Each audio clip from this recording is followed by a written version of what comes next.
캘리포니아는 자동차의 천국입니다. 캘리포니아, 미국의 캘리포니아, 유명하죠? 캘리포니아는 이제 여러분들이 잘 아시는 그 LA, 로스앤젤레스, 나성이라고도 하고, 캘리포니아가 이제 한반도의 4배인데 크기가 햇빛이 엄청나게 강해서 이제 과일 당도가 높고, 이제 그 포도밭도 많고, 여러 가지 그 캘리포니아, 이 캘리포니아가 이 자동차들의 천국인데 도로가 아주 잘 발달이 되어 있습니다. 그래서 드라이브 하기 아주 쾌적한데 이 도로가 넓은 곳은 12차선에서 16차선까지 뭐 어마어마하죠. 그 넓은 도로를 아주 차들이 꽉 채워가지고 이제 프리웨이라고 그러는데 캘리포니아는 여러분이 만약에 미국 여행을 오시게 되면은 대개는 이제 그 패키지라고 그래가지고 여행사를 통해서 다니게 되는데 진짜로 미국 여행을 즐기고자 한다 그러면은 한 일주일에서 10일 가지고서는 장님이 코끼리 만지듯이 알지도 못하죠. 보통 이제 한 최소 3주에서 뭐 한 몇 달 정도. 근데 차도 이제 렌트를 하셔가지고 미국 서부를 이렇게 직접 자기가 차를 몰고 다녀봐야 되는데, 한국은 보니까 그 감시 카메라가 많더라고요. 감시 카메라가. 그러니까 미국도 이제 감시 카메라가 있는 곳이 있는데 대개는 감시 카메라 없이 그냥 차들이 질주하게 됩니다. 그래서 미국은 이제 업타운, 다운타운, 그러니까 주택가냐 아니면은 시내냐 여기에 따라서 그 운전하는 방식이 좀 다르고, 그러니까 대도시 같은 경우는 좀 주의를 하셔야 돼요. 처음 하시는 분들은 그 운전 방식이 많이 다릅니다. 그래서 이제 고속도로, 한국말로 하면 이제 고속도로인데 프리웨이에서 이제 어떻게 끼어들고 또 주택가 같은 데서 이제 스탑 사인이 있는데 어떻게 스탑 사인을 지나쳐야 되는가, 또 시내에서는 다운타운에서는 이제 그 비보 좌회전을 하게 되는데 이게 처음 하시는 분들은 굉장히 낯설고 쉽지 않아요. 또 도로가 넓기 때문에 역주행하는 경우도 종종 있습니다. 정신 차리지 않으면은 반대 차선으로 들어갔다가 그냥 저쪽에서 차가 이제 경적을 울리면 깜짝 놀래가지고 그런 경우가 있는데, 저도 신경을 많이 써도 몇 번 그런 경우를 당한 적이 있습니다. 오늘날 수많은 사람들이 이 삶에 분명한 목적이 없이, 삶에 이 구체적인 플랜이 없이 살아가고 있습니다. 여러분 어떻습니까? 바람 부는 대로 바람이 한번 휙 불면은 이리 갔다. 누가 이런 말 했으면 여기로 갔다 저리로 갔다. 바람 부는 대로, 물결 치는 대로 이 트렌드에 따라서, 유행에 따라서 이리저리 그냥 요동하면서 살고 있는 것이 우리 이 현대인들의 모습인 것 같습니다. 오늘 여러분이 타고 있는 그 인생 열차는 어디로 향하고 있습니까? 혹시 종착역을 모르고 인생 열차에 올라타지는 않았는지요? 빨리는 갔는데 역주행한 것은 아닌지. 인생이란 무엇인가? 여러분, 인생이란 무엇입니까? 인생을 제가 이제 오늘 이 귀한 메시지 들으시는 분들을 위해서 인생을 한마디로 딱 정리를 해드리면은, 인생이라고 하는 것은 B에서 D로 가는 존재다라는 것입니다. B, birth, 탄생이죠. D, death, 죽음. 그러니까 인생이라고 하는 것은 탄생에서 죽음으로 가는 존재다. 그러니까 이 응애하고 태어나는 그 순간부터, 여러분 한번 태어나는 순간 기억해 보세요. 아마 기억은 안 나죠. 자기가 그 엄마 뱃속에서부터 태어난 것을 기억하는 사람은 아무도 없을 거예요. 근데 인간은 그 태어나는 순간부터 한순간도 멈추지 않고 이 죽음을 향해서 달려간다는 거죠.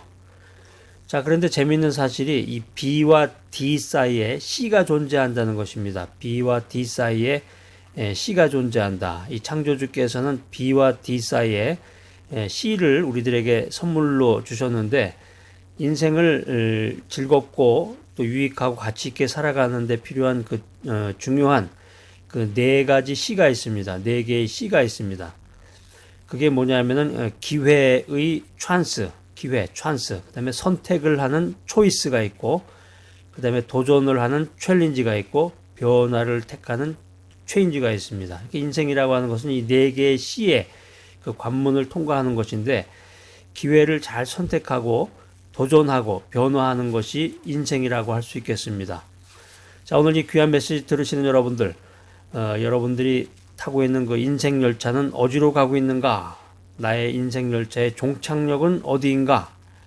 빨리는 갔는데 역주행한 것은 아닌가 하는 것을 여러분 한번 생각해 보시고 기회를 잘 선택하고 도전하고 변화하는 여러분이 되시기를 기대합니다. 그리스 신화에 나오는 이 기회의 여신이 있습니다. 이 기회의 여신의 앞머리는 많고 이 뒷머리는 대머리입니다. 또 발에는 날개가 달려 있습니다.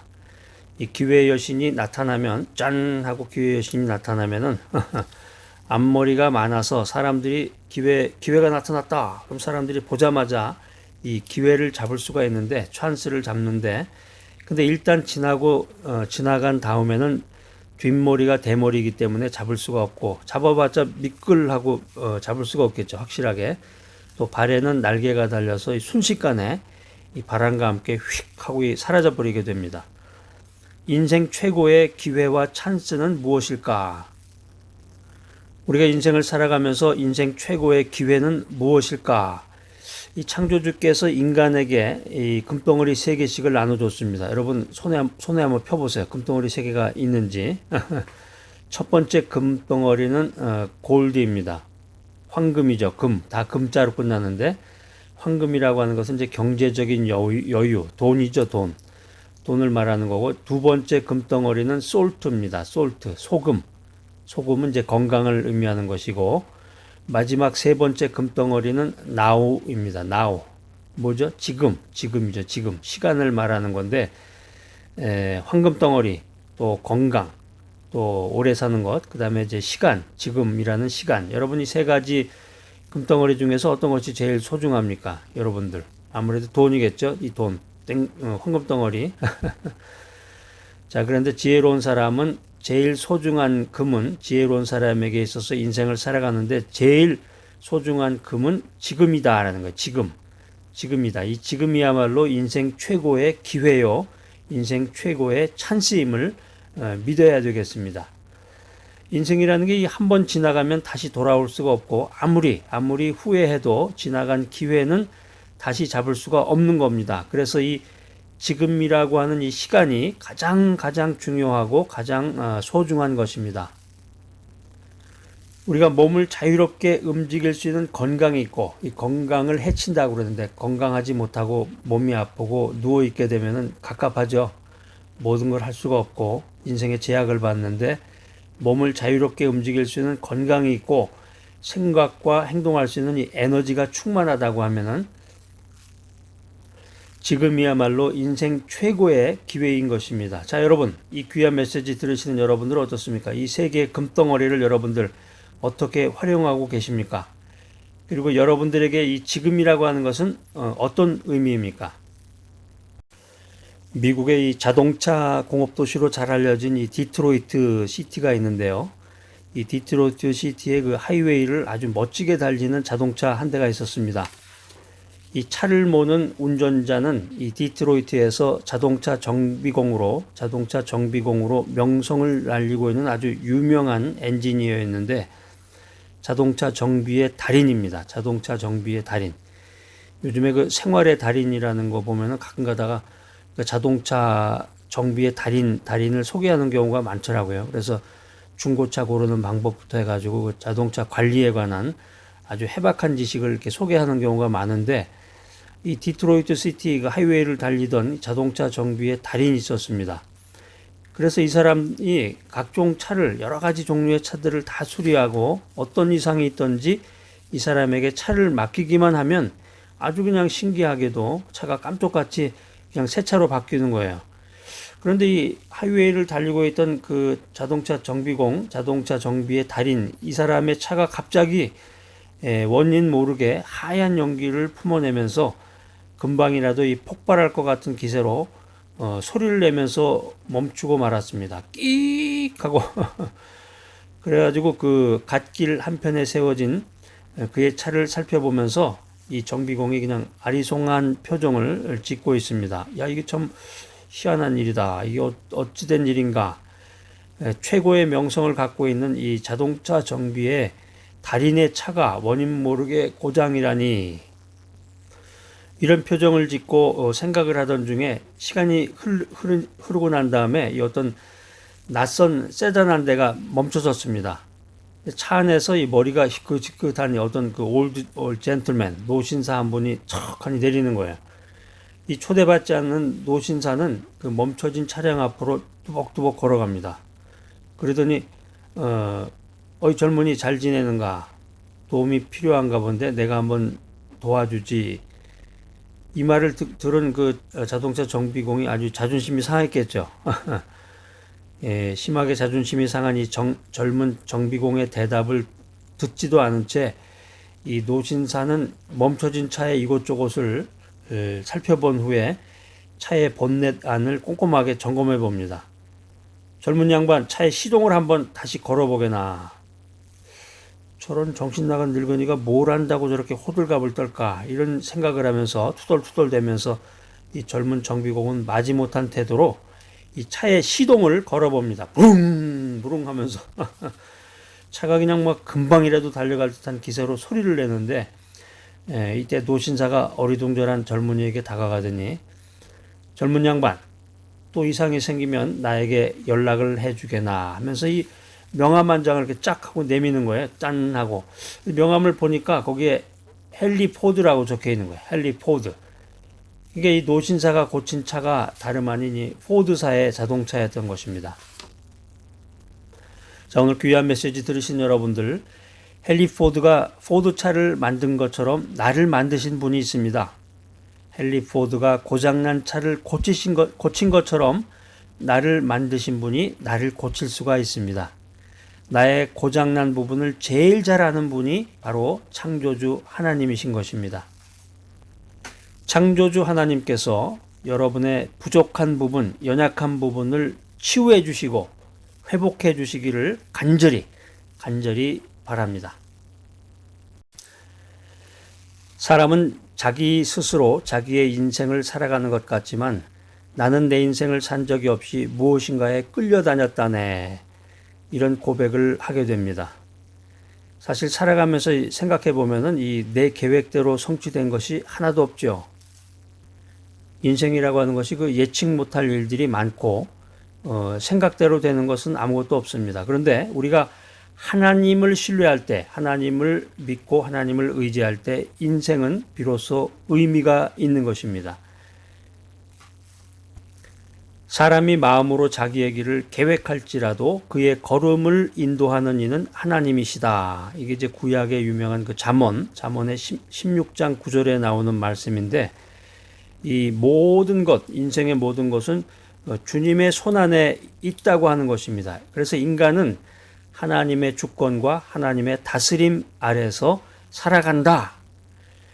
우리가 이 가치 있는 인생을 살기 위해서는 이 인생의 B와 D, birth, death, 탄생과 죽음의 선택의 기로에서 인생의 참된 C를 발견해야 되는데, 그게 뭐냐면 바로 크라이스트입니다. 크라이스트, C-H-R-I-S-T, C로 시작하죠. 이게 그리스도인데, 그리스도. 커피도 C로 시작해요. 커피가 C로 시작하는데 아침에 커피 한 잔으로 시작하면 정신이 맑아지고 힘이 나듯이 하루의 시작과 함께 인생의 힘과 에너지를 공급해주고 모티베이션을 해주는, 동기부여를 해주는 이 크라이스트를 만나야 된다. 인생의 크라이스트를 만나야, 인생의 그리스도 크라이스트를 만나야 비로소 의미 있는 인생, 가치 있는 인생, 보람 있는 인생이 시작된다는 것입니다. 자, 이 귀한 메시지 들으신 여러분들 어떻습니까?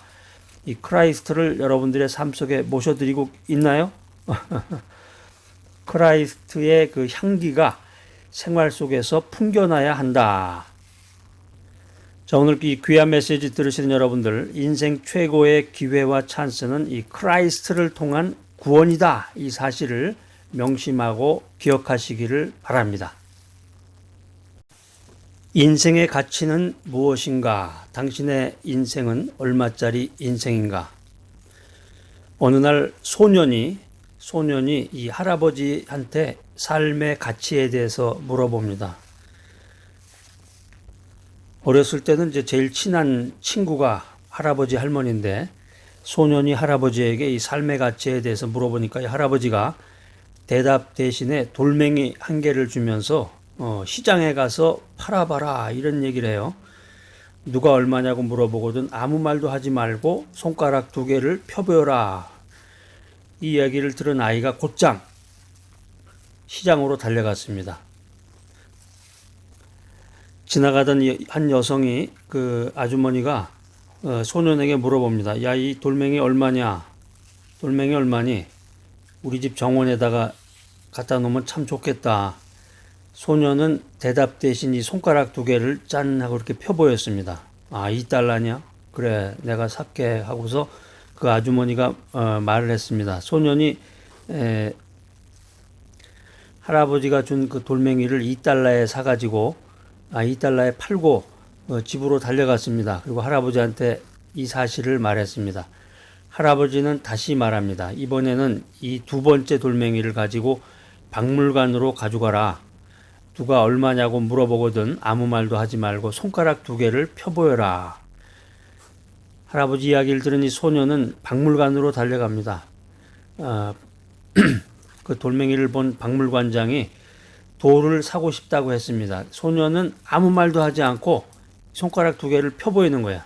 자, 박물관장이 말합니다. 200달러야? 200달러. 좋아. 소녀는 깜짝 놀라서 돌멩이를 200달러에 샀어야지. 처음엔 2달러였는데 200달러에 판 소년이 집으로 달려갑니다.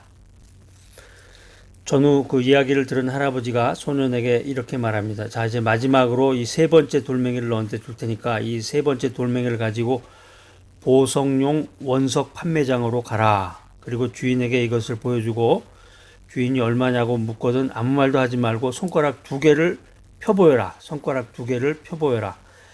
소년이 할아버지 이야기를 다 듣고서 원석 판매장으로 달려갑니다. 그리고 주인에게 이 돌멩이를 보여주었습니다. 야, 이 돌멩이 어디서 났냐? 세상에서 아주 귀한 돌 중에 하나구나. 내가 이걸 사야 되겠다. 얼마를 주면 될까? 얼마면 팔겠니? 소년은 할아버지가 시킨 대로 이 손가락 두 개를 펴보였습니다. 남자는 20만 달러에 사겠다. 내가 그 돌멩이 20만 달러에 살게. 이 이야기를 들은 소년이 얼마나 흥분을 했겠어요. 너무나 흥분이 돼가지고 할 말을 잃고 돈을 가지고 할아버지께로 달려갔습니다. 할아버지, 그 돌멩이를 20만 달러에 사겠다는 사람이 나타났어요. 제가 20만 달러 가지고 왔습니다. 할아버지가 소년에게 말했습니다. 얘야, 이제 너의 삶의 가치를 알겠니? 어디 출신인지 돈이 얼마나 많은지는 중요하지 않단다. 내 자신을 어디에 두는지 그리고 내 주변의 사람들이 중요하단다. 우리가 인생 살아가면서 나 자신을 2달러짜리 돌멩이로 취급하는 사람들과 살 수 있습니다. 나 자신을 언제까지나 하찮은 위치에 두려고 하십니까? 자, 이 귀한 메시지 들으신 여러분들, 자신의 진정한 가치를 아직까지도 깨닫지 못하고 남과 비교하면서 기가 죽어 있지는 않은지요? 재미있는 이야기가 있습니다. 1.5가 자기보다 더블로 큰 3을 바라보면서 언제나 기가 죽어 있었는데 더블이니까 1.5의 2배가 3이잖아요. 1.5가 3을 보면서 언제나 기가 죽어 있었는데 그러던 어느 날 이 1.5가 3을 보면서 이 큰 소리를 치면서 활개를 치는 거예요. 야! 하면서 활개를 쳐요. 그러니까 이 3이 1.5를 보면서 아니 이놈이 미쳤나 보나. 조금 전까지도 기가 죽어서 나한테 벌벌벌 기던 놈이 왜 이럴까. 1.5가 얘기합니다. 야 마, 내가 이제 점 뺐어. 1.5에서 점을 빼니까 얼마야? 15가 됐단 말이야. 예전에 내가 아니야. 예전에 너에게 반토막이 했지만 이제 점을 빼서 너보다 5배나 큰 사람이 된 거야. 하하하. 참 아주 재밌어요. 내가 지금 위치해 있는 곳이 삶의 가치가 있는 곳입니까? 자, 여러분 어떻습니까? 내가 지금 위치해 있는 곳이 내 삶의 진정으로 가치 있는 곳입니까?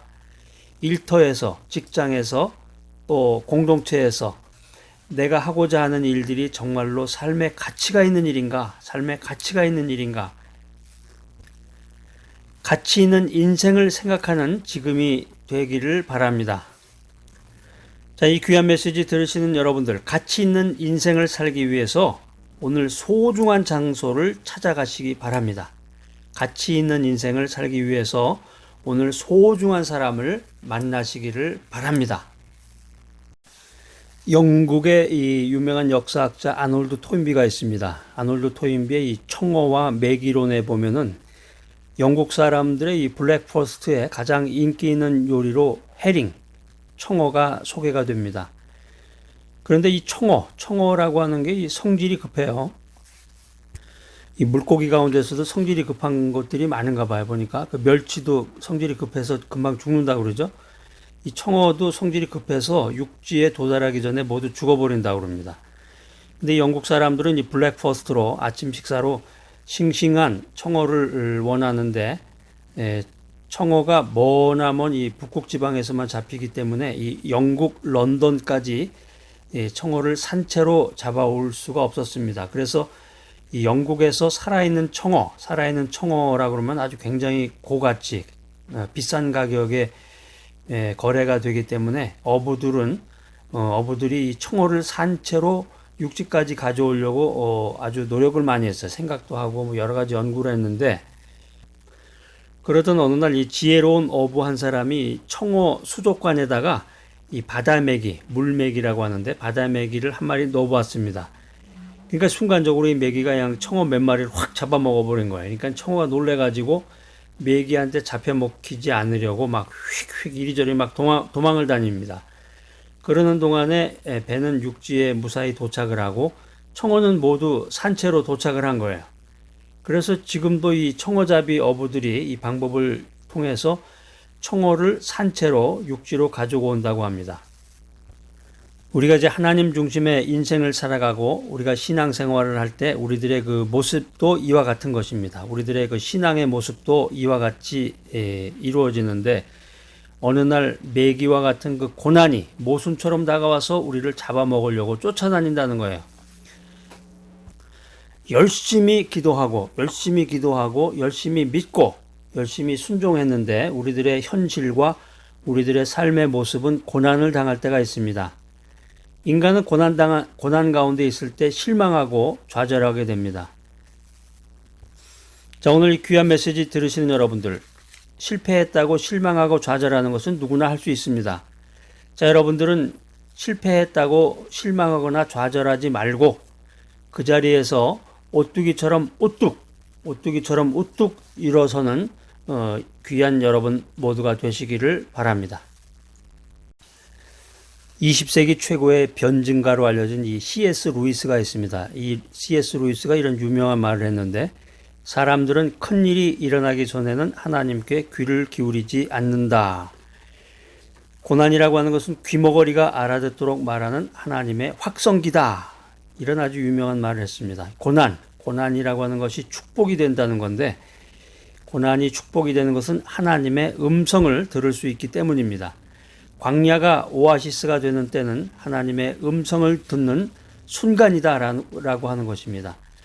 우리가 하나님의 음성을 들을 때, 하나님의 음성을 듣는 이 광야는 더 이상 외로움의 장소가 아닙니다. 하나님과 사랑을 나누는 사랑의 장소로 변모하게 되는 것입니다. 고난은 변장된 축복입니다. 이 고난이라는 포장을 열면 행복이 기다리고 있는데, 이 고난의 포장을 열 수 있는 이 유일한 열쇠는 감사다는 것입니다. 전능하신 하나님은 광야에서 자기 백성들을 부르고 계십니다. 하나님은 광야에서 자기 백성들에게 말합니다.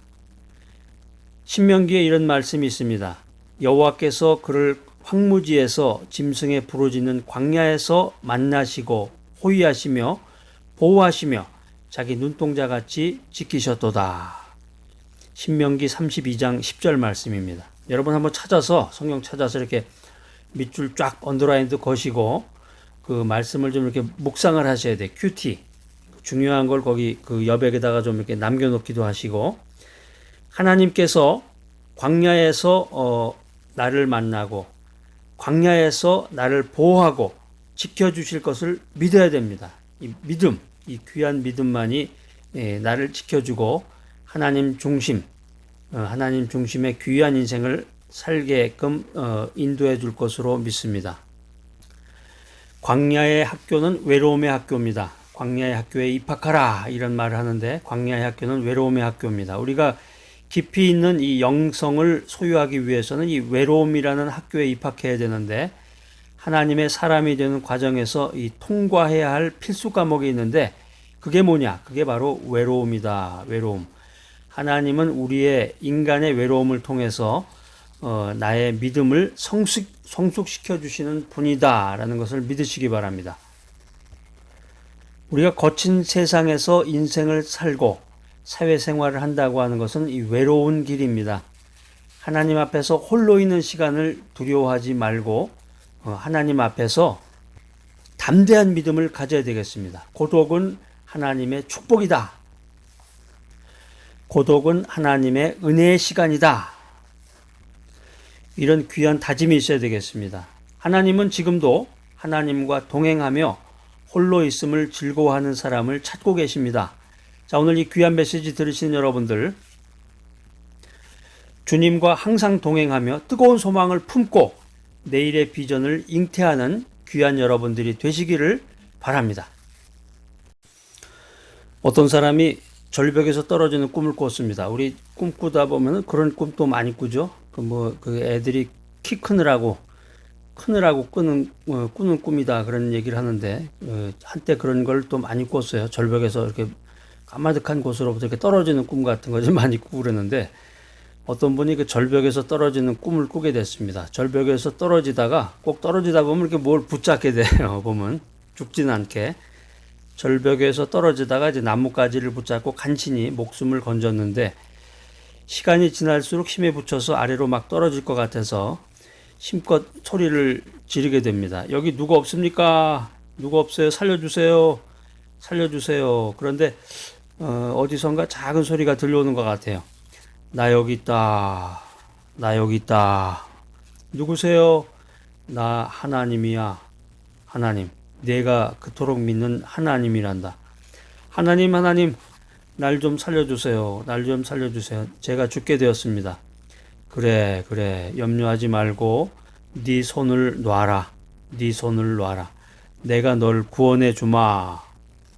네 손을 놓으면 내가 안전하게 너를 받아주마. 그러니까 이 사람이 이렇게 소리를 쳤습니다. 여기 하나님 말고 누구 다른 분 없어요. 여러분 같으면 어떤 말을 하셨을 것 같아요. 심리학에서는 이 무의식이 꿈으로 표현이 됩니다. 그래서 이야기가 들려준 것처럼 지금은 우리가 이 분명한 믿음의 대상이 있는가 하는 것을 생각해야 될 때입니다. 도대체 뭘 믿는 건지, 믿음의 대상이 무엇인지 이것을 분명하게 말하지 못하고 분명하게 생각하지 못하고 살아가는 사람들이 대부분이라는 것입니다. 그렇습니다. 위기를 맞으면 인생의 위기를 맞으면 도대체 믿음이 뭔지 믿음이라는 것이 뭔지 모두 그냥 싸그리 깡그리 쫙 잊어버리고 이방신을 찾고 우상을 섬기는 사람이 있습니다. 뭐 하나님, 뭐 알라, 뭐 부처님 뭐 다 찾아요. 그래서 교회에서 직분을 맡고 뭐 장로고 권사고 뭐 직분을 맡았다고 그래도 중요한 일이 있을 때는 점쟁이 찾아가잖아요. 위기를 맞으면 도대체 이 믿음이라는 게 뭔지를 잊어버리고 이방신을 찾고 우상을 섬기는 사람들이 많다. 그래서 이 세상 누구도 그 무엇도 나의 믿음의 대상이 될 수가 없습니다. 오직 하나님만이 나의 주님이시다. 이런 고백을 하고 하나님을 믿는 것이 참된 믿음이다라고 하는 것입니다. 재미있는 얘기 한 가지 더 들려드리겠습니다. 어떤 분이 이제 수술을 받기 위해서 마취를 했는데 요즘에 뭐 전신 마취, 부분 마취 이렇게 하는데 그 전신 마취는 좀 스트레스를 많이 받는다고 그래요. 이제 어떤 그런 마취하는 거에 대해서 어떤 분이 이제 큰 수술을 받기 위해서 마취를 했는데 그 수술실로 그 침상이 이제 트랜스퍼가 됩니다. 옮겨지는데 의식은 점점점 흐려져 가는데 근데 이상하게 그분이 수술실로 들어가는 마지막 순간까지 의식이 희미해지면서 뭔가를 계속 중얼중얼 거리는 거예요. 그러니까 그 옆에 이제 딸이 있다가 아버지가 무슨 얘기를 하나 하고 이렇게 귀를 갖다 댑니다. 혹시 유언이라도 하지 않나? 응? 아버지가 가지고 있는 그 막대한 유산을 혹시 나한테 물려준다고 하는 얘기가 아닌가 하고서 아버지 입에다 이렇게 귀를 갖다 댔더니 놀랍게도 그 입에서 흘러나오는 그 작은 소리가 뭐였냐면은 이런 소리였다는 거예요. 내가 사망의 음침한 골짜기로 다닐지라도 해를 두려워하지 않을 것은 주께서 나와 함께 하심이라. 주의 지팡이와 막대기가 나를 안위하시나이다. 이게 저 유명한 구약의 유명한 시편 23편에 있는 내용을 이분이 수술실로 수술을 받기 위해서 들어가면서 쭝얼쭝얼 이렇게 계속 이야기를 했다는 거죠. 그러니까 무의식의 세계에 있는 것을 계속해서 자기가 반복을 하는 거죠. 그러니까 이분은 수술을 받았던 이분은 분명한 믿음의 대상이 머릿속에 각인이 되어 있고 그것을 현실을 통해서 그것을 이루어 나가는 아주 놀라운 분이라는 거죠. 자, 이 귀한 메시지 들으시는 분들은 위기를 맞으면 어떻습니까? 뭐 그냥 알라도 찾고 부처도 찾고 뭐 공자님도 찾고 다 그러시나요? 아니 중요한 순간이 되면 점을 보러 가시는지. 위기를 맞으면 믿음이 뭔지 모두 잊고 이방신을 찾고 우상을 섬기게 되는데, 자, 이 메시지 들으시는 분들은 오직 하나님입니다. 오직 하나님만이 나의 주님이십니다. 이런 고백을 하시는 귀한 여러분들이 되시기를 바랍니다. 미국의 그 유명한 부흥사였던 무디가 이런 말을 했습니다.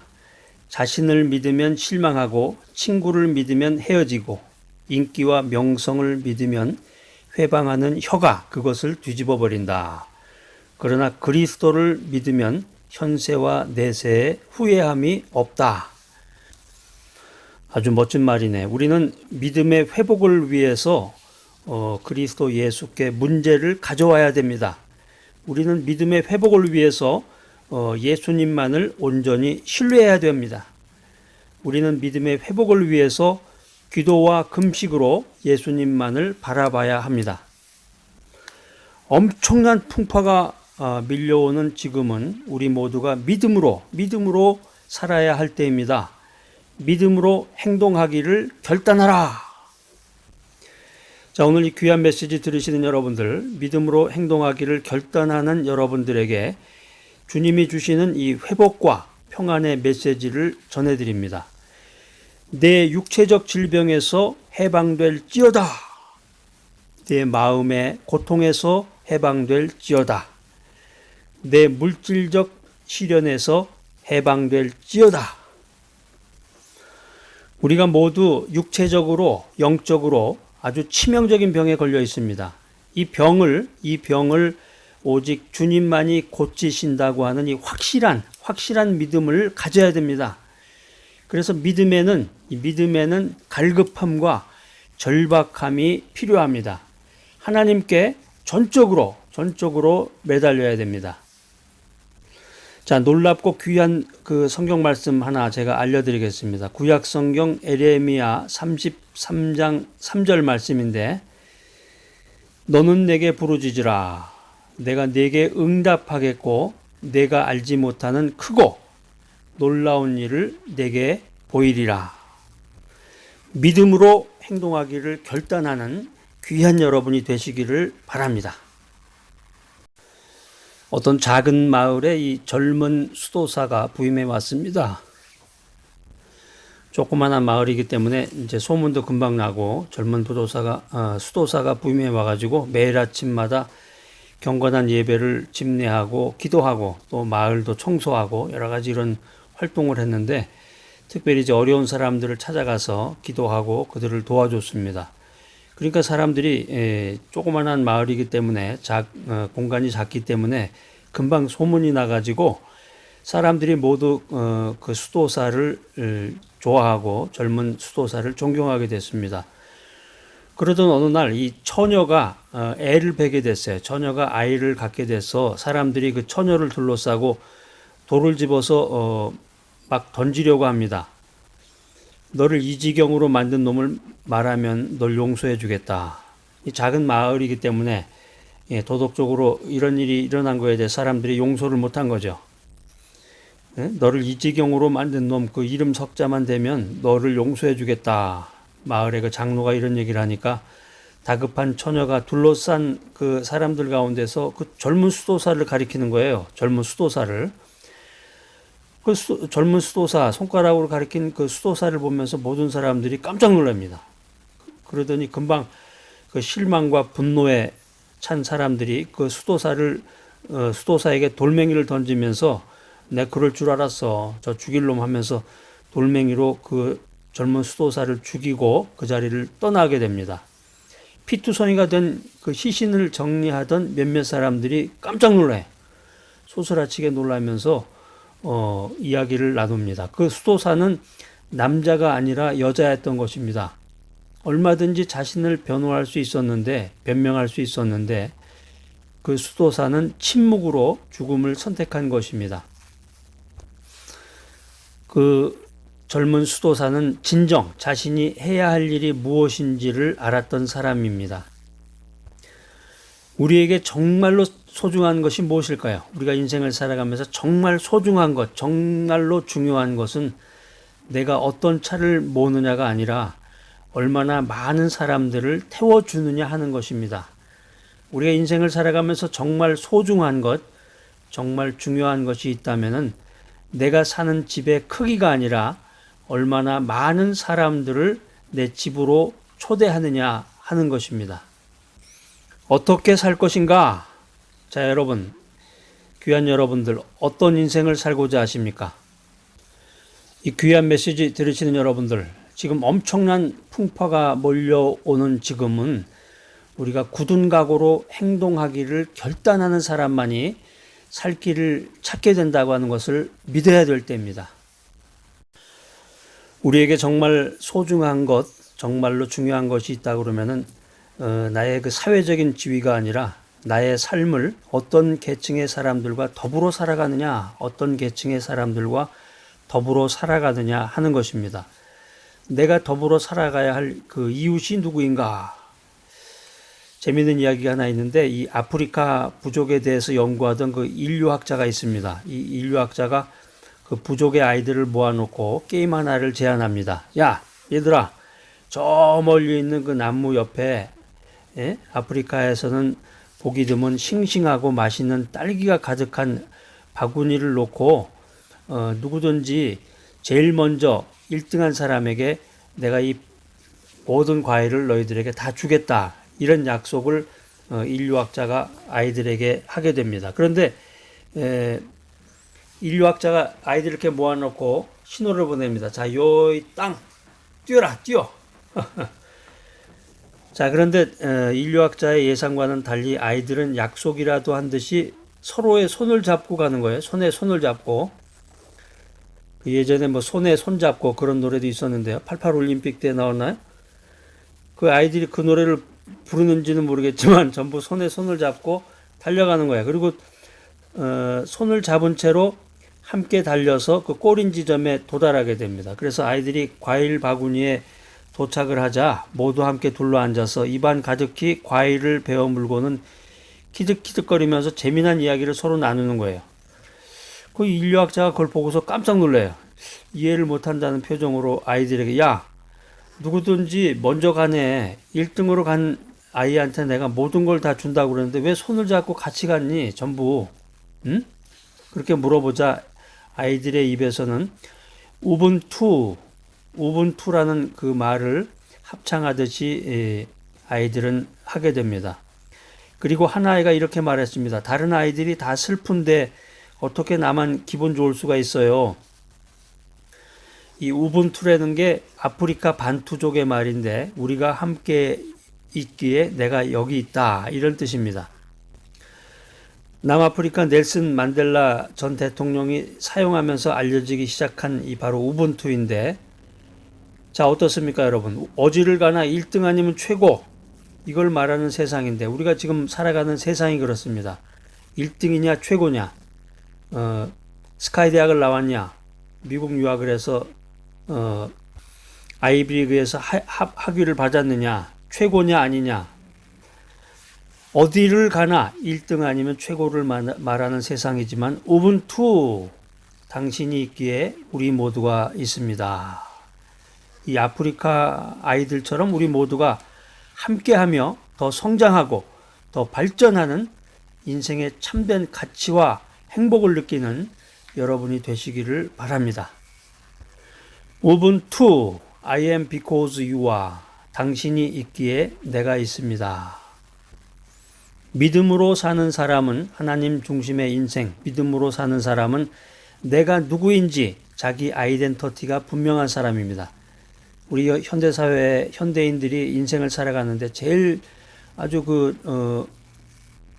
어려운 문제 중에 하나가 그거예요. 나는 누군가 하는 거죠. 나는 누군가. 나는 어디서 와서 어디로 가는 존재인가. 자기의 아이덴티티를 분명히 알지 못하는 사람들이 너무나 많다는 것입니다. 여러분들은 어떻습니까? 믿음으로 사는 사람은 내가 무엇을 해야 하는지를 분명히 아는 사람입니다. 자, 오늘 이 귀한 메시지 들으신 여러분들, 믿음으로 살아가시고 하나님 중심으로 인생을 살아가시고 세상의 것보다 하늘의 상급을 더 귀하게 여기는 놀랍고 귀한 여러분 모두가 되시기를 바랍니다. 인생이라고 하는 것은 기회를 잡는 사람에게 열려진 행복의 문과 같습니다. 혼자 있으면은 왠지 불안하고 우울한 마음으로 이 부정적인 생각에 사로잡히는 사람들이 많은데 이런 식으로 인생을 산다 그러면은 하나님께서 창조주께서 나에게 준 그 인생의 능력, 잠재력을 이루어낼 수가 없습니다. 우울한 마음은 인생 최대의 적이다. 이런 생각을 좀 새롭게 갖고 우울한 마음을 적극적인 생각으로 또 원망하는 마음을 진취적인 마음으로 이렇게 좀 새로운 방향으로 항상 생각하고 마음을 다져 나가는 그런 귀한 인생이 되기를 바랍니다. 가치 있는 인생을 위해서 오늘 소중한 장소를 찾아가라. 소중한 장소. 여러분 소중한 장소가 어디입니까? 가치 있는 인생을 위해서 소중한 사람을 만나라. 소중한 사람 누구예요? 인생에 이제 좋은 멘토가 있다 그러면 그 멘토와 대화 나누고 항상 말씀 가운데서 은혜를 주고받으면 참 좋겠죠.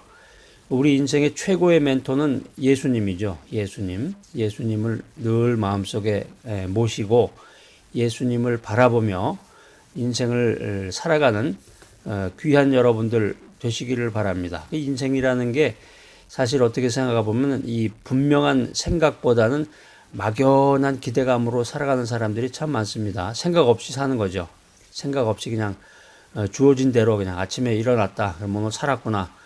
그냥 밥 먹고 아무 생각 없이 지내다가 TV나 보면서 이렇게 지내다가 하루하루 이렇게 살아가는 사람들이 참 우리 주변에 보면 많은 것 같은데 믿음으로 사는 사람은 누구냐? 하나님 중심으로 매일마다 말씀을 묵상하며 기도하고 하나님 중심으로 살아가는 이 믿음으로 살아가는 사람은 누구냐? 여러분 누구라고 생각이 되십니까? 이 믿음으로 살아가는 사람은 내가 누구인지 자기 아이덴티티가 분명한 사람이다라는 거예요. 믿음으로 사는 사람은 내가 무엇을 해야 하는지를 분명히 아는 사람이다. 믿음으로 사는 사람은 이 세상의 것보다 하늘의 상급을 더 귀하게 여기는 사람이다라고 하는 것입니다. 너희는 먼저 그의 나라와 그의 의를 구하라. 이 성경 어디 나옵니까? 이거 모르면 참 큰일 날 그런 구절인데 아주 중요한 구절에 이게 신약 성경 마태복음 6장 33절 마태복음 6장 33절 마6 33에 마6 33 마6 33 마태복음 6장 33절 읽고 나니까 이 하나님의 말씀이 참 삼삼하죠. 마6 33 너희는 먼저 그의 나라와 그의 의를 구하라. 그래서 지금은 우리 모두가 인생의 이 우선순위를 바꿔야 됩니다. 인생의 우선순위를 바꿔야 될 텐데, 야, 오늘 그 귀한 말씀 들어보니까 정말, 인생의 우선순위를 바꿔야 되겠군요. 이렇게 생각하시는 귀한 분들, 저희 계시네. 제가 재밌는 얘기 하나 해드리겠습니다. 사람이 자꾸 이렇게 대화를 나눠야 돼요. 대화를 나누고 좋은 이야기를 듣고 즐거운 생각을 가져야 되겠죠. 2차 세계대전이 끝나고 나서 이제 여러 나라 사람들을 각 나라 사람들을 싣고 가던 이 B-29 비행기가 갑자기 고장이 났습니다. 이 B-29 폭격기라고 그러는데 굉장히 유명하죠. 예전에 그 일본의 원자폭탄을 투하했던 그 유명한 비행기인데요. 2차 세계대전 하면 이제 B-29 비행기가 이제 생각날 정도로 아주 유명한 비행기예요. 이 B-29 비행기가 각 나라 사람들을 싣고 가다가 갑자기 고장이 났어요. 그래가지고 비행기 기장이 나타나서 사람들에게 비행기가 고장 났으니까 이제 떨어지면 죽는 거란 말이다. 그러니까 기장이 나타나가지고 사람들에게 빨리 내려라. 낙하산을 짊어지고 빨리 뛰어내려라. 그렇게 얘기를 했는데 사람들이 기겁을 하는 거죠. 겁을 먹고. 갑자기 그 비행기에서 뛰어내리려니까. 그런데 안 뛰어내리면 죽는 건데. 그래서 기장이 독일 사람들에게 말합니다. 자, 히틀러의 명령이다. 뛰어내려라. 그러니까 독일 사람들이 하이 히틀러 하면서 그냥 확 뛰어내린 거야. 요 옆에 보니까 또 일본 사람들이 있어요. 그래서 천황폐하의 명령이다. 뛰어내려라. 그랬더니 소데스까 하면서 일본 사람들이 그냥 확 뛰어내렸습니다.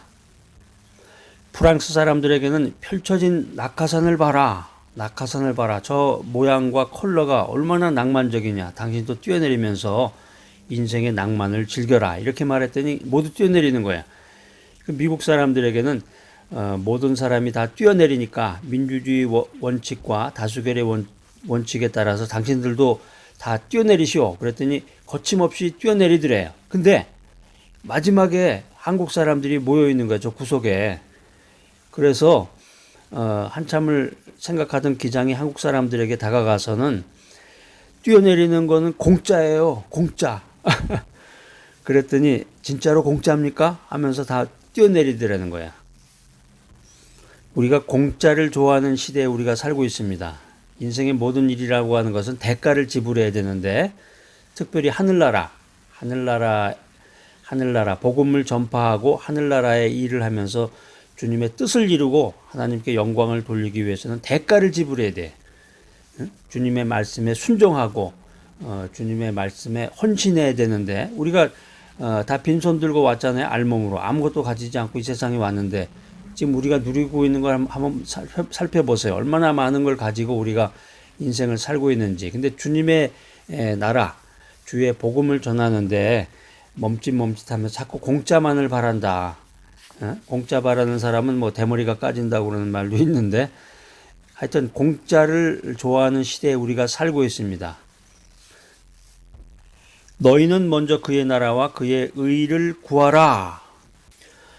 공짜 그만 좋아하고 이제 인생의 우선순위를 바꿔야 된다라고 하는 것입니다. 이 구약 성경을 연구해 보면 구약을 연구해 보면은 이 새로운 가치관을 가지고 인생을 역전시키는 방법이 나옵니다.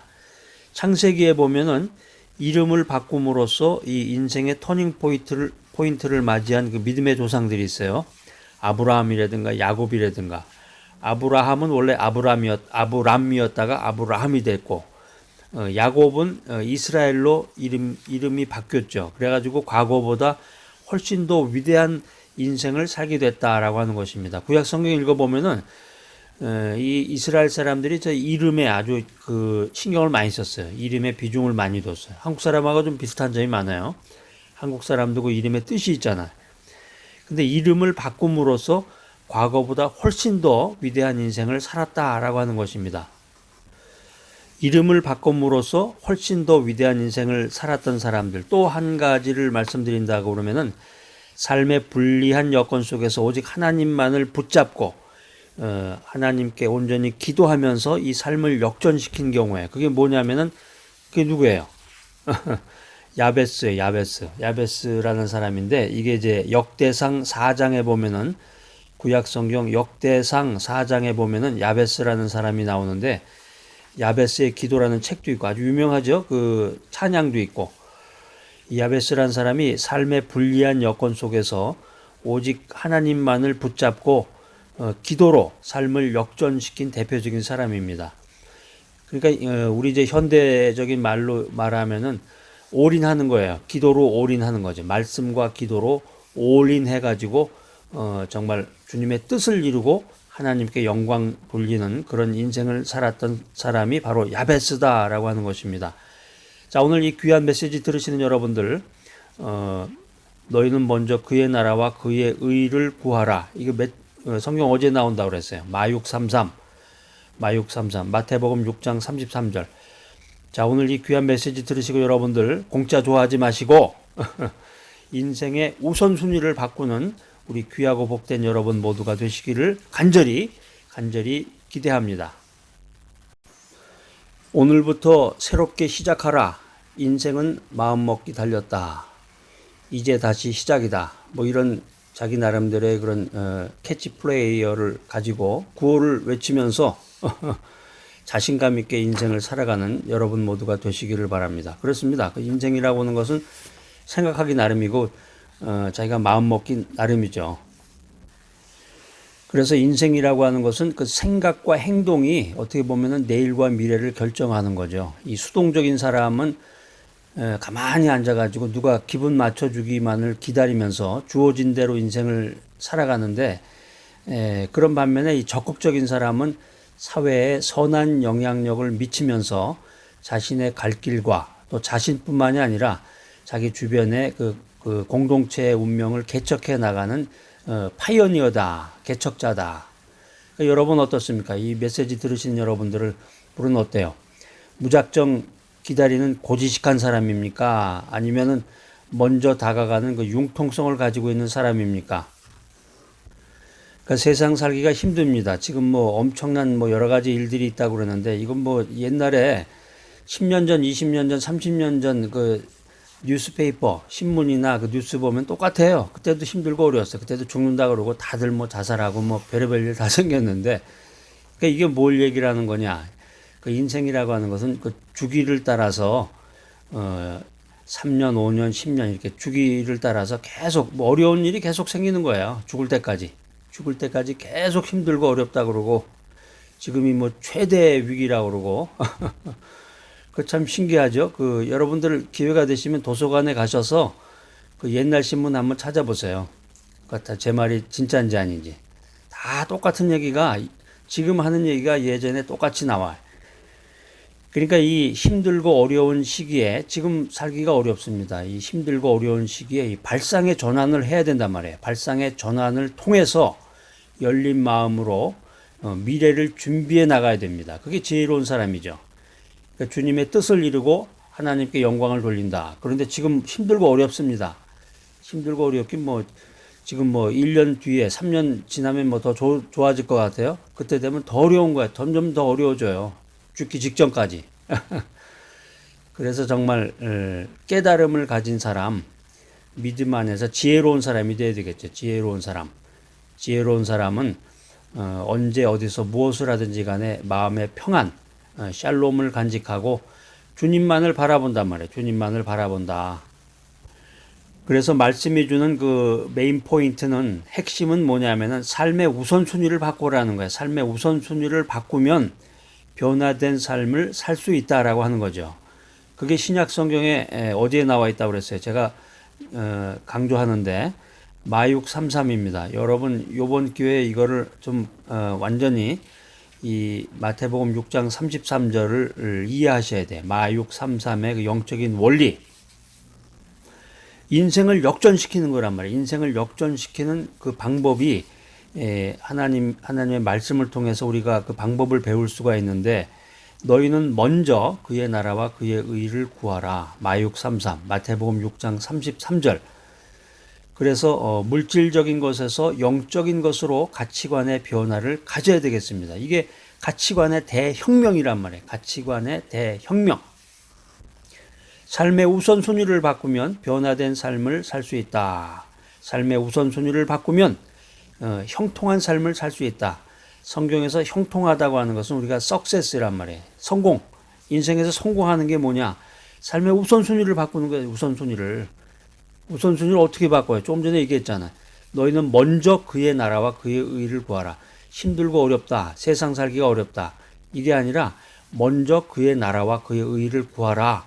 먼저 말씀 충만, 기도 충만, 말씀 읽고 하나님의 말씀을 통해서 기도하고 주님의 뜻을 이루고자 할 때 인생의 복이 넘치고 은혜 충만한 인생을 살 수가 있고 가치 있는 인생을 살 수 있다라고 하는 것입니다. 그렇지 않으면 죽는 날까지 힘들고 어려운 게 계속 생겨요. 사고 터지고 누가 죽었다 그러고 누가 다쳤다 그러고 차가 뒤집어지고 이런 일이 계속 일어나는 거예요. 물로 포도주를 만드신 이 진정한 변화의 창조자이신 예수님의 말씀을 여러분들이 기억하시기 바랍니다. 너희는 먼저 그의 나라와 그의 의를 구하라. 구하라. 믿음 생활, 사회 생활, 비즈니스, 인간관계, 우리가 인생 살아가면서 고민하는 이 모든 것들을 잘할 수 있는 이 방법이 뭐냐? 그 노하우를 좀 가르쳐 주세요. 제가 엑기스로해서 쫙 넣어드리는 거예요, 여러분 입에다가. 믿음 생활 잘하고, 사회 생활 열심히 하고, 비즈니스에서 돈 잘 벌고, 인간관계 통해서 행복하고, 이걸 통해서 고민하는 모든 것들을 잘할 수 있는 이 근본적인 방법이 뭐냐? 그게 뭐냐면 삶의 우선순위를 바꿔라. 삶의 우선순위를 바꿔라. 뭐 좋은 약 있으면 하나 주세요. 그 약이 마육 33이란 말이에요. 그 약이 마육 33이란 말이에요. 신약에 나오는 신약. 하나님이 약을 두 가지 주셨잖아요. 구약, 신약. 신약에 나오는 마태복음 6장 33절 마육 33. 너희는 먼저 그의 나라와 그의 의를 구하라. 삶의 우선순위를 바꾸면 우리 인생의 가치관의 대혁명이 일어난단 말이에요. 지금까지 살면서 참 힘들고 어렵고 참 내일 일이 걱정되고 무엇을 먹을까, 무엇을 마실까, 무엇을 입을까 이런 어떤 육신적인 문제를 삶의 우선순위에 두었는데 오늘부터 지금부터는 하나님의 나라와 하나님의 의를 구하는 것을 삶의 우선순위로 바꿔라. 예전에 그 노래도 있었던 것 같아요. 뭐 바꿔 이러면서 그 노래가 나왔던 것 같은데 정말 바꿔야 됩니다. 그 영적 가치를 추구하는 것을 이 삶의 우선순위로 바꿔야 된다. 바꿔라. 자, 오늘 이 귀한 메시지 들으시는 여러분들, 이 메시지를 통해서 특별히 마육 33, 마태복음 6장 33절, 너희는 먼저 그의 나라와 그의 의를 구하라. 이 말씀을 통해서 여러분들의 가치관에 혁명이 일어나고 여러분들의 삶의 우선순위를 바꿈으로써 가치 있는 인생, 또 행복 충만, 믿음 충만한 인생을 살아가시기를 간절히 기대합니다. 주님께서 다스리시면 천국이 된다. 이 천국의 왕 되신 주님의 주권이 우리 가정에 미치면 우리 가정이 천국이 됩니다. 또 내 인생에 미치게 되면은 나의 삶이 천국이 되는 거예요. 이 모든 물질의 주인이 되시는 주님이 진정으로 여러분의 주인이 되면은 여러분의 인생, 여러분의 삶이 천국으로 바뀌는 거예요. 높은 산이 거친 들이 초막이나 궁궐이나 내 주 예수 모신 곳이 그 어디나 하늘나라. 여러분 이 찬송 부를 줄 아시나 모르겠네. 요즘엔 찬송가를 또 안 부르니까 교회에서. 이 가스펠송보다는 이 찬양보다는 이 찬송가가 아주 좋은 거예요. 찬송가의 그 가사를 좀 잘 생각해 보시면 좋겠습니다. 높은 산이 거친 들이 초막이나 궁궐이나 내 주 예수 모신 곳이 그 어디나 하늘나라.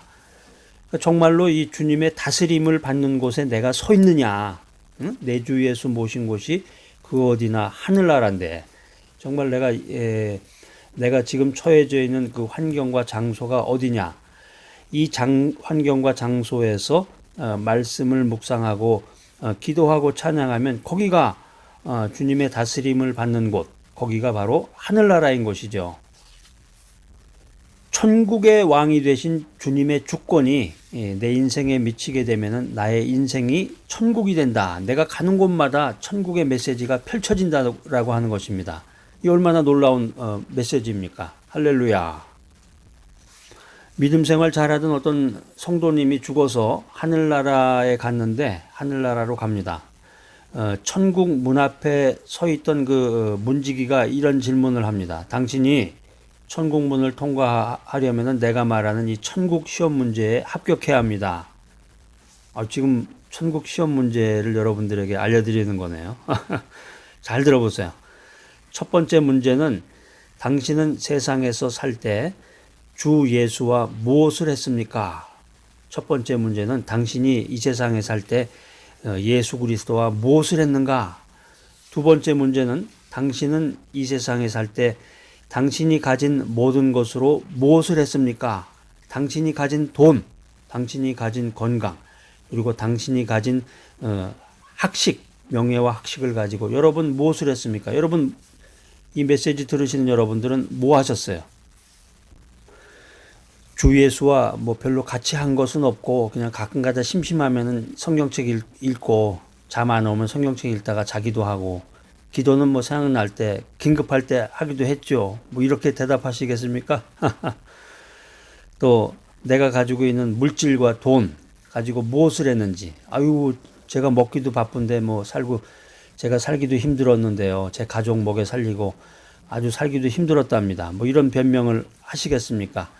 여러분의 건강, 두 다리가 멀쩡하고 두 팔이 멀쩡한데 그 건강한 몸을 가지고 무엇을 했는지, 그 이웃을 위해서 무엇을 했는지, 이 사회를 위해서 무엇을 했는지 여러분들이 이제 주님 만나기 전에 여러분 스스로 그것을 생각할 수 있는 시간을 가져야 되는 것입니다. 주님께서 우리에게 주신 그 귀한 말씀 마태복음 6장 33절 너희는 먼저 그의 나라와 그의 의를 구하라. 이 귀한 말씀은 하나님의 뜻을 깨닫고 오베이하라 하는 말씀에 오베이 순종하라. 하나님의 뜻을 깨닫고 순종하라. 오베이하라. 이 믿음 생활을 잘하는 방법은 하나님의 뜻을 깨닫고 순종하는 일을 우선적으로 하는 거예요. 뭐 이거 어려운 일 있습니까? 굉장히 심플하고 클리어하잖아. 이게 하나님의 말씀, 이 아주 중요한 복음의 말씀은 심플하고 클리어해. 간단하고 명료하다. 명료합니다. 믿음 생활 잘하고 주님의 뜻을 이루고 하나님 중심으로 인생을 살아가는 방법이 뭐냐? 주님의 뜻을 깨달아라. 주님께 순종하라. 그리고 그것을 제일 우선적으로 하라 하는 거예요. 제일 우선적으로 하라. 마633 마태복음 6장 33절에 이 귀한 주님의 말씀은 우리들에게 보너스를 주고 있습니다. 보너스로 한 가지 더 중요한 교훈을 우리들에게 전달해 주고 있는데 너희는 먼저 그의 나라와 그의 의를 구하라. 그리하면 이 모든 것을 너희에게 더하시리라. 그러니까 믿음 생활 잘하면 하나님 중심으로 믿음 생활 잘하면 나머지 모든 것은 하나님이 책임져 주신다는 거예요. 믿음 생활을 잘하면 하나님께 순종하고 주님의 뜻을 깨닫고 하나님께 순종하는 일을 우선적으로 하면 나머지 모든 것은 하나님이 책임져 주신다. 믿음 생활을 우선순위에 두면 믿음 생활을 삶의 우선순위에 두면 나머지 부분을 하나님이 축복하신다. 하나님이 책임지신다는 거예요. 이게 제 말이 아니라 성경에 있는 말씀이야. 이 말씀은 주님께서 특별히 하신 말씀입니다. 그게 뭐라고 그랬어요? 마태복음 6장 33절 찾아서 빨간 펜으로 밑줄을 좀 그어보세요. 쫙 그어놓고 이거 중요 별표도 좀 해놓으시고 그 옆에다가 여백에다가 이렇게 그 자기의 그 느낌이나 자기의 간증 같은 것도 이렇게 좀 적어 놓으세요.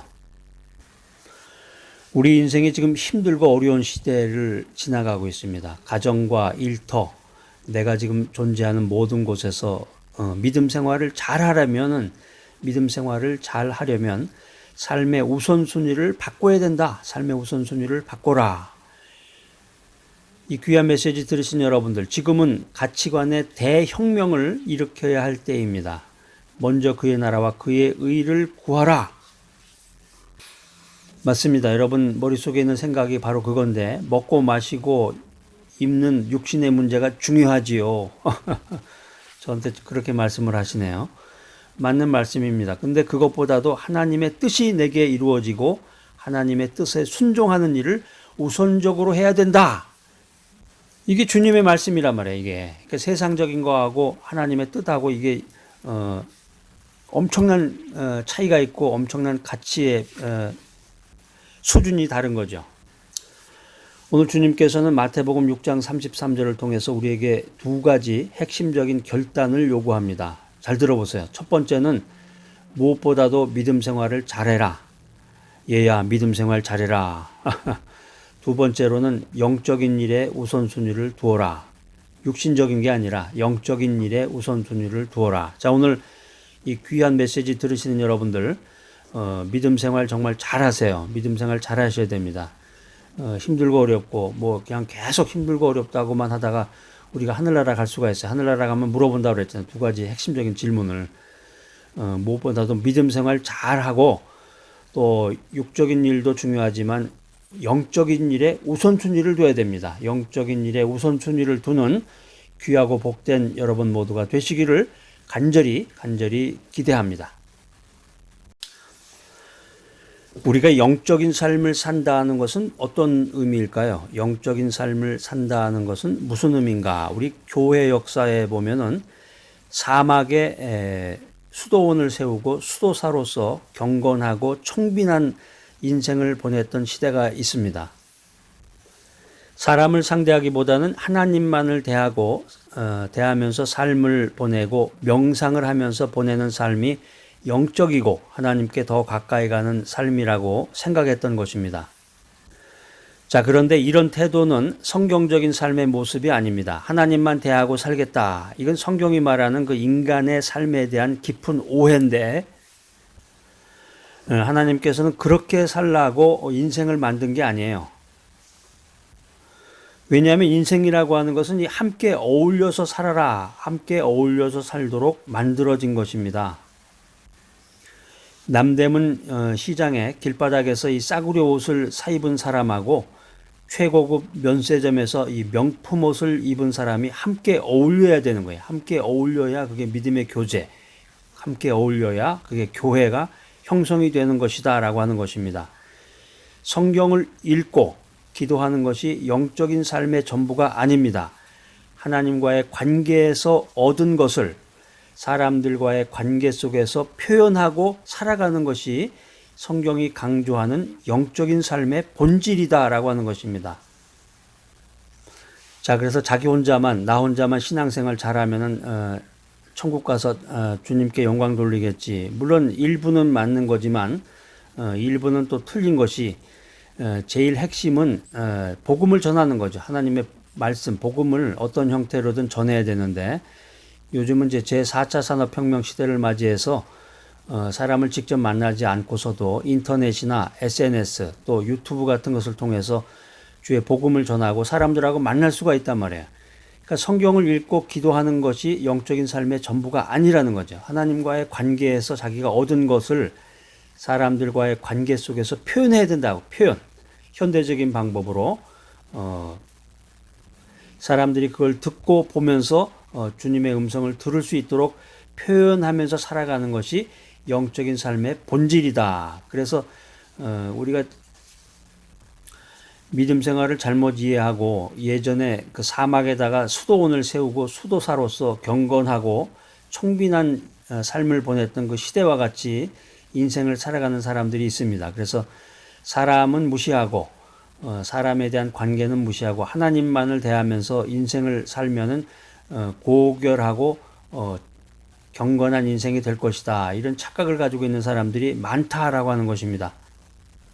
그래서 가치 있고 귀한 믿음 생활이라고 하는 것은 전해야죠. 복음을 전하고 사람들과의 관계를 통해서 복음을 전하되, 가급적이면 현대적인 그런 최첨단의 그런 방법을 통해서 주님의 말씀을 전하라. 주님의 말씀을 전하라. 그래서 영적인 삶이라고 하는 것은 하나님을 사랑하고 바로 지금 그분과 교제를 나누는 것을 의미합니다.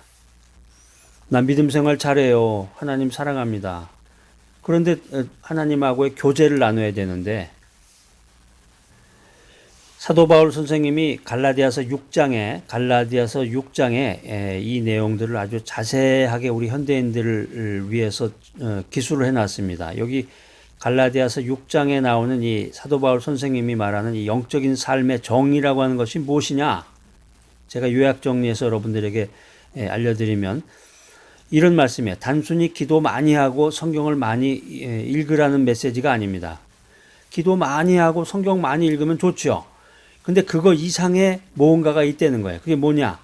하나님의 뜻을 깨닫고 성경을 읽고 기도하면서 하나님의 뜻을 깨달아라. 뜻을 깨달은 크리스찬들이 사회로 나가서 사람들에게 나가서 4차 산업혁명 시대의 이 현대 메커니즘으로 나가서 사람들과 관계를 맺으라는 거죠. 관계를 맺어라. 그래서 인터넷에서 사람들과의 관계를 통해서 복음도 전하고 SNS를 통해서도 관계를 통한 복음을 전하고 유튜브를 통해서도 사람들과의 그런 긴밀한 관계를 통해서 주님의 강력한 복음의 메시지를 전하라 하는 거예요. 자, 신약 성경 갈라디아서 6장에 나오는 그 사도 바울 선생님이 말하는 그 영적인 삶의 그 핵심, 성경을 읽고 기도해서 하나님의 뜻을 깨달아라. 그 이후에 담대한 마음으로 이 현대 사회를 살아가는 이 현대인들과 관계를 맺어서 주님의 복음의 메시지를 현대적인 방법으로 전하라.